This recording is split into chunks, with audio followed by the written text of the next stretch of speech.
It is finally MLB draft season, and although I have not covered much of the draft before on the channel, I really want to start doing that, so expect a couple more draft videos on the channel in the next few weeks. But big time prospects, let's find out where every one of them lands in my 2022 MLB mock draft. Shout out to everyone on here. If you want to see your name on here, link is down in the description. All right, what's going on, guys? It's been a beautiful day so far. Welcome back to another MLB video on the channel. If you guys aren't already, hit the subscribe button down below and leave a like on this video. It helps me out a ton, and I very much appreciate it. Also, if you want to take 20 bucks on some tickets, maybe to this baseball season, maybe we'll see some of these guys play in the minor leagues soon, or almost anything that requires a ticket, go and look right there.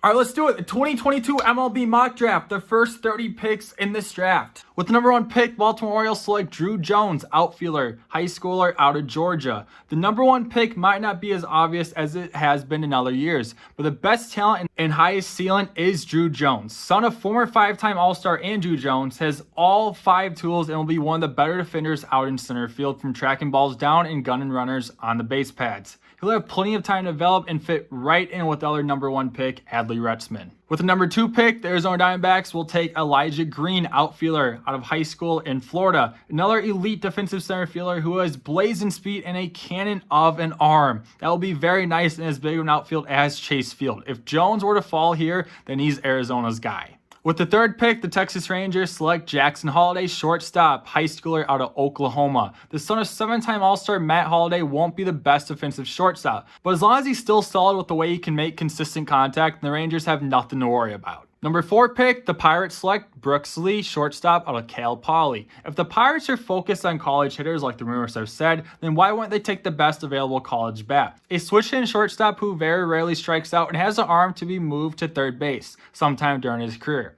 Lee could move up the system quickly to join Nick Gonzalez and Henry Davis in the prospect ranks. With the number 5 pick, the Washington Nationals select Termarr Johnson, second baseman out of Georgia.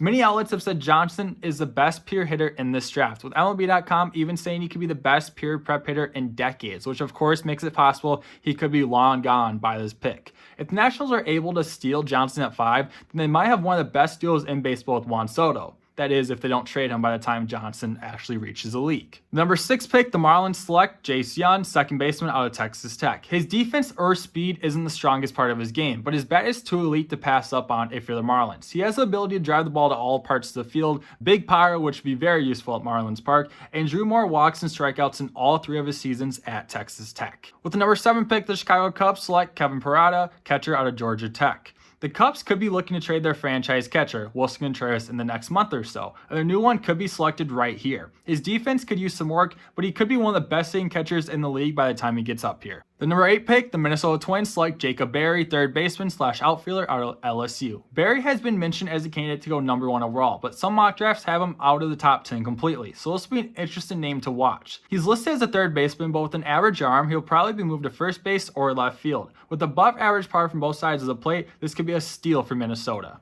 The number 9 pick, the Kansas City Royals select Dylan Resko, right-handed pitcher, high schooler out of Georgia. The first pitcher finally selected at number 9. Kansas City has a lot of pitching prospects inside their top 10, so might as well add another one. Resko has ace potential, or at least number 2 to go with Asa Lacy. This isn't the safest pick as he did need Tommy John surgery in April, but if you can turn to what he was and develop into that Royals system, then the Royals will hit huge with this pick. With number 10 pick, the Rockies select Brock Porter, right-handed pitcher, high schooler out of Michigan.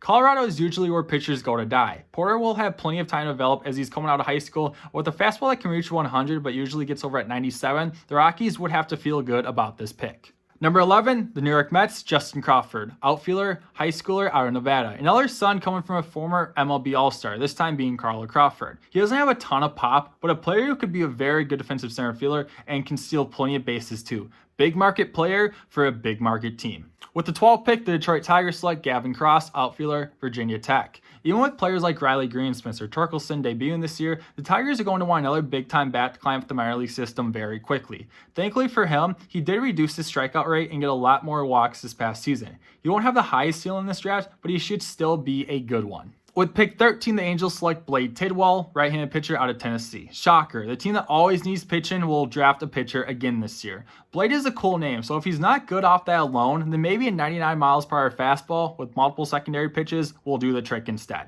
With the 14th pick, the Mets select Cam Collier, third baseman Chipola, junior college. He's only 17, which makes him one of the youngest prospects in this class. His feeling isn't bad, but it's not what will make him such a high pick, even with an arm at third that can get into the 90s. His bat is already good where it is, a bat that gives him plenty of power from the left side of the plate. Considering he'll have 3+ years to develop in a system that has developed plenty of great hitters, Collier and the Mets should both be happy with this pick. 15, the Padres select Daniel Susac, catcher out of Arizona. He has a good arm from behind the plate, and his year at the plate this past spring has turned him into one of the best catching prospects in this class. With the 16th pick, the Cleveland Guardians select Barriera, left-handed pitcher, high schooler out of Florida. With some of the best stuff from pitchers in this class, he could be a semi-safe pick for Cleveland. He just turned 18 in March, and Cleveland has done a great job developing arms recently. With the 17th pick, the Philadelphia Phillies select Collier, shortstop, high schooler out of Pennsylvania. Young doesn't have the highest ceiling with this comps being Adam Frazier, but this is a solid hitter who has decent speed on the bases. He may not be the flashiest player, but a low chase and whiff rate will make him a very intriguing to go top 20.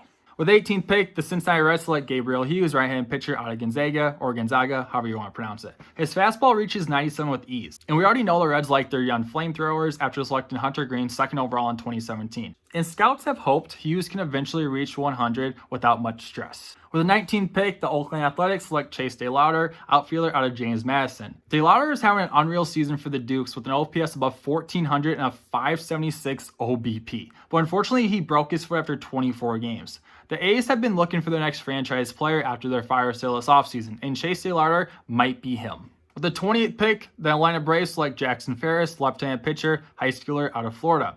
A fastball, a 12-6 curve, and a changeup are all 3 pitches Ferris can trust on a nightly basis. Being 6'5" and already throwing 95 makes scouts only wonder what his final form can be.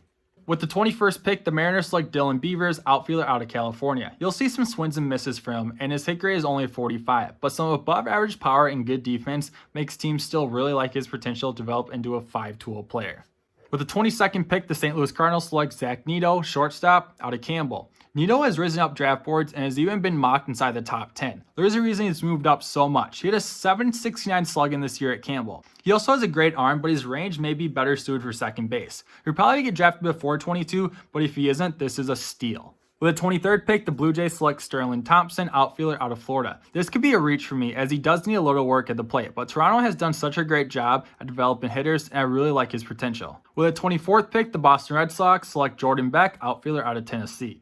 Boston drafted Beck out of high school in 2019, and of course he didn't sign, so there's never a chance for them. His MLB comparison is also Hunter Renfroe, and they selected him in 2010, but he also didn't sign that year. A big arm and plus power is the best part of his game, but he will need to cut down a little more on his strikeouts. With the 25th pick, the Yankees select Andrew Dekovich. Sorry, I just completely butchered that. The 4th. Right-handed pitcher, high schooler out of Bray Booth, Jace. Again, I apologize for butchering the heck out of that. I like the Yankees going pitcher here. He has a fastball that can reach 97 with a nice curveball and a slider behind that. The Yankees have developed some of the best pitching in the league. And with him only being 18, he can develop into another huge arm in their rotation. With the 26th pick, the Chicago White Sox select Drew Gilbert, outfielder out of Tennessee. A perfect leadoff hitter, a low strikeout rate, draws a good amount of walks, and doesn't chase much. And he also has some above average speed. He doesn't have huge power, but with those hitting traits and his 60 grade arm, it can make him a very safe and promising pick for the White Sox. With the 27th pick, the Milwaukee Brewers select Connor Praylip, left-handed pitcher out of Alabama. Without bias, whoever the Brewers draft is going to be the best player from this draft. In this case, it'll be Praylip.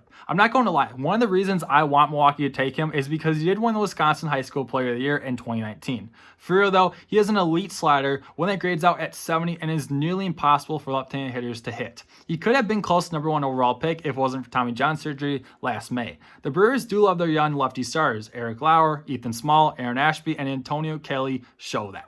With the 28th pick, the Houston Astros select Kumar, right-handed pitcher. One of the biggest names in baseball the past couple of years. Drafted by the Mets last season, but the signing never got completed. But just because he wasn't signed last year, do not forget how great of a pitcher he is. Some of his outings at Vandy were incredible, including 19 strikeout no-hitter against Duke in the playoffs. Remember, he was talked about going #1 overall last year for months. I know I said it a few times, but Houston might be getting one of the biggest steals in this draft with this pick. He won't need a ton of development as he should fly through the minor leagues to help the Astros rotation sooner rather than later. The 29th pick, the Tampa Bay Rays select Henry Bolt, outfielder, high schooler out of California. The name matches the player as he runs as fast as a lightning bolt. He has some solid power, but that comes with some big swing and misses. The ceiling with his potential is very high, but it's going to take a lot of development, which the Rays are very good at. With the 30th pick, the Giants select Jacob Melton, outfielder out of Oregon State. Very capable of playing all around the outfield, but he has the speed and capability to play center at the major league level. He also played a good amount of first, but his speed and arm shouldn't be wasted there. He doesn't swing and miss too often and has nice power to right, which will need to reach McCovey Cove. All right, boys and girls, that is my mock draft for the first 30 picks in the 2022 MLB draft. I know some of you guys are going to disagree. No big deal. Just remember, I don't know anything. You don't know anything. Even the people who get paid a ton of money to talk about this do not know anything. The only people who know what's going to happen are in the draft rooms. All right. So if you guys disagree, no big deal. Let's talk about it down below. Who are your favorite prospects in this draft? And what player do you want your team to draft this year? But anyway, guys, let me know all that down in the comments below. If you guys enjoyed, please like, subscribe if you guys are not already. It's an absolute beautiful day. And I'll see you in my next video. See ya.